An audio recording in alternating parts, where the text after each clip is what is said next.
Lock&Hackle. Hello. So the other day, I mentioned I would do a review on the Headwaters bamboo fly rod. So I had a few minutes. I figured I'd lay out a few things and actually talk about this particular rod. And I really can't say this particular rod because it's actually two fly rods. As aforementioned, the tip section, it's seen here, came from a rod that was being produced and the back end got damaged somehow, so they had a tip section. Same with this butt section. A tip section was being made, something happened. They were coming off the same planes, so they have the same taper.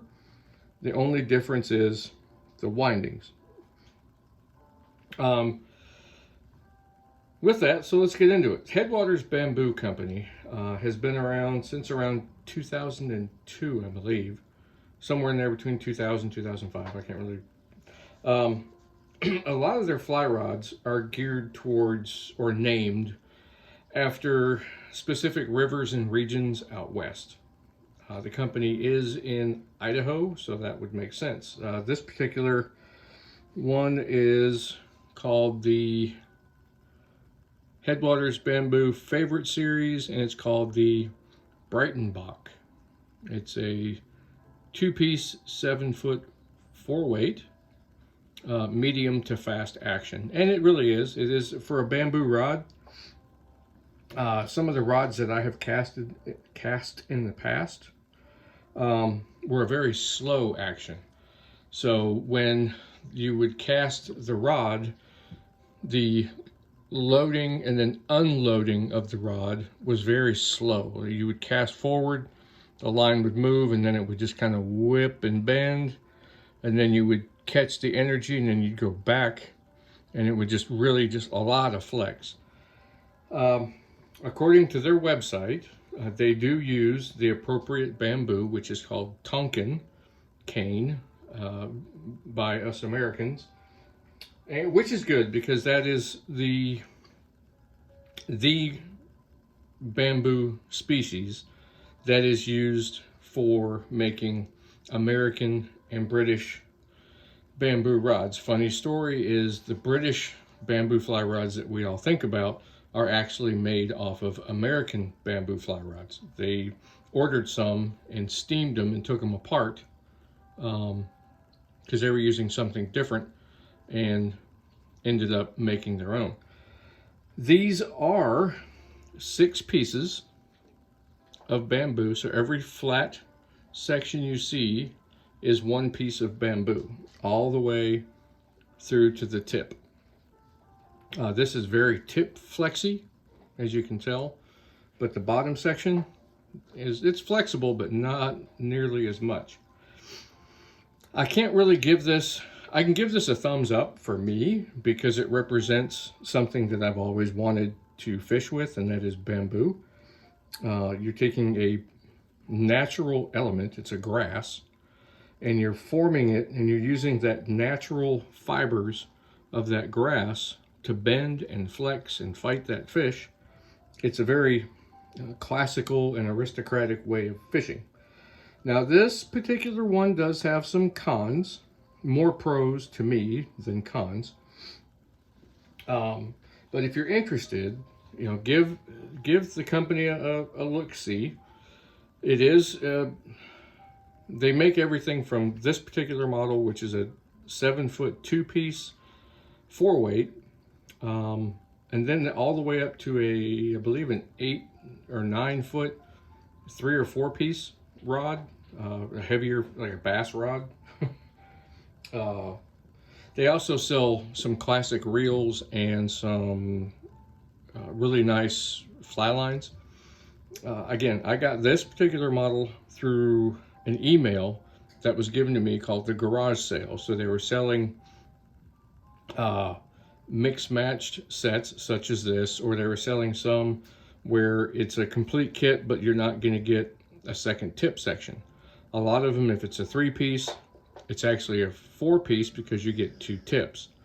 A A lot of times this one should be a 3-piece where you'd have the butt section, a tip, and an extra tip section. Being that this was the garage, it came with what you see here. It pretty much just came in a cardboard tube packed with paper inside a triangular tube like this and shipped to my house. So the rod sock is not part of the company, and the rod tube obviously is not. It says White River, which is Bass Pro Shop. So I had to get a rod sock and a tube to put it in. So let's look at it's hard to really show a fishing rod on camera because you constantly have to move it back and forth. But we'll take a look at it anyway. I do like the, I want to call it butterscotch and gold wrappings a lot better than I do the yellow and black wrappings that are on here. Now they're both equal. There's nothing that's diminishes one from the other. I think just the color. Now these are a standard ferrule. I will say that the male end of the ferrules are pretty short. I would like a little bit longer. That's one concern I have with this particular rod is the shortness of the male part of the ferrule. It's just shy of an inch, probably right at 3/4. I think 1/4 inch would give this thing I'd feel a little bit safer fishing this and casting it, having that much more length going into the female section of the ferrule. That's probably my biggest mechanical concern is the shortness of the ferrule. I'd almost like it to be a spigot style, which means the male end is actually longer than the inlet of the female side. In case something happens and it breaks, you have extra room. You know, something happens anyway. You do have stainless steel snake guides, which are, you know, those aren't traditional bamboo type guides, but there are a lot. That is one thing that I noticed with this one, that the tip section has the eyelet, so it's 1, 2, 3, 4, 5, 6, 7 on just the tip section, and then the butt section has the ferrule, 1 snake guide, the stripping guide, which is an aggregate. It's a stone polished stripping guide. You have a hook keeper. You have the end cap here, the cork, and this is a lock down reel seat. And I will say I'm not too impressed. I do like the wood that is on here, but it doesn't stay tight. These aluminum lockdowns, for some reason, any reel that I put on here, when I'm casting, I'm holding the rod such as this, and the motion of my hand wiggling on the reel will come loose. It may just be I'm not cinching it down tight enough. Who knows? I don't know. It's aluminum, so it's lightweight. You have a pressed aluminum cap glued on this side. You have the free ranging cap on this side, and it locks into it, and just like that. So it's just not bad. It's very pretty. It's a polished something. I'm not sure what kind of wood it is. And then the handle. For a 4-weight rod, I'm going to say that handle is a bit fat. They could have done a little bit more beveling towards the end of it. It almost feels like it's quite not finished. You have the taper up here, but casting from here, it feels a little unbalanced. I tend to cast from back here to get a little bit more leverage. So it just, my hand slides down. There almost needs to be a bevel like a cigar. This is a torpedo style. I'd rather have a cigar style where it tapers back down into it. I guess I could do that, just kind of sand it. But I will say that the grip for such a short rod that's only 7 foot 4-weight, the grip feels too big. It's just as big as some of my spinning rods with the foam EV handles on them. It feels just too big for the rod. Like afterthought, or it wasn't finished, or maybe even the fact that the tip section that they were building for this rod broke and they didn't get around to finish sanding the handle, because it just doesn't look finished to me. Most fly rods, whether it's graphite, fiberglass, bamboo, you hardly ever see a straight tapered cork handle. There's usually a swell right about here. It dips in so it fits your hand really well. This one, I either have to cast it from up here, which feels kind of weird, but I tend to bring my hand back and put my pinky at the end of it and kind of get the casting motion.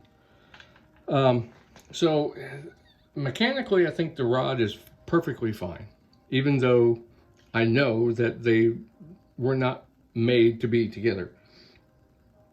It casts just fine for, you know, what it is. And it really brings back, you know, when you're casting with a bamboo rod or catching a fish on a bamboo rod, there's a different feeling that you get catching that fish. You play the fish a little bit more delicately because you don't want to break the rod.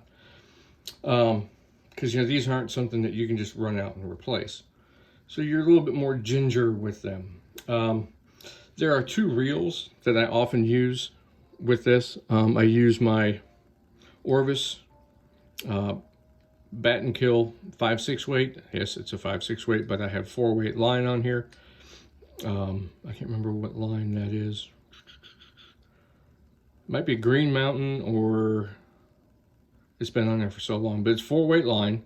Even though it's a 5/6 weight, you can go down one. You really can't go up one. So this is a very nice reel. It's pretty much just a click and pawl. It does have a disc, semi-disc drag built into it, and it will come to a stop if you put it all the way. And then if I'm just going after some small panfish or something like that, I tend to use this really cool, I don't even think they make these anymore. This is a Cabela's CGR, which means Cabela's glass rod. It's just a simple click and pawl. You can set it up for left or right hand retrieve, so you got a little bit of click backwards, a little bit of resistance. So you can reverse the pawl on the inside for, I'm a left hand retrieve, so all my reels I have to change over to that. Same with this one. So yeah, so it's a, so those are the two reels I use most of the time on this particular rod, and they look good. You know, you have to, that's the thing with fly fishing, as long as you look like you know what you're doing, then, you know, that's the key. You really don't have to know, you just have to look like you know what you're doing. So when you show up with a bamboo rod and an Orvis reel, you know, some of those people are going to think, wow, this guy must know what he's doing. So you see, that gives it a great traditional look, like that. There we go. But as far as the company goes, the other thing I think I've learned, or used to be, from what I gathered, the Headwaters Bamboo Company has the blanks made overseas. I'm not sure if that's 100%, but the blanks are made overseas, and then some finishing is done for your tapering, and then the guides and wrapping are all done here in the United States. I'm not 100% sure, but if you look at their website and you see the prices of their fly rods versus other companies' fly rods, there's about a $500 difference. So I'm not sure how their production and labor costs justify the prices of their rods versus other companies. So they're doing something that is bringing bamboo rods that just about anybody can afford. I can't tell you the price I paid for this. because you would find it's absurd. Let's just say it was, with shipping, was just over $100. Yep, you got silent there. You're thinking, what? $100 for a bamboo fly rod? Again, it was a garage sale find. It was an immediate thing. I had to act on it when it was sent to me in an email, and I went to their website and found it, and I went ahead and ordered it sight unseen. It just told me the name, which is right here, and that the windings for your guides wouldn't match. Okay, I never saw a picture of it, nothing. It showed up about a week later, opened it up and pulled out all the paper, the tube, and this is what I got. I was kind of going, okay, yeah, that is different. So if we hold them side by side, indoor and under the light, my dog is over there making noise, you can see, there's a big difference, but not that much.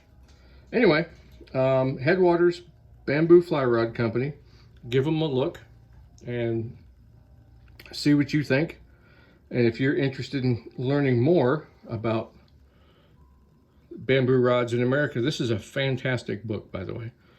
Casting a Spell, it goes into all the different manufacturers and inventors out of the Northeast that pretty much permeated the nation, with going from cane poles and what have you to fly rods, and taking the Tonkin bamboo from China and turning it into pieces of art, really, working pieces of art.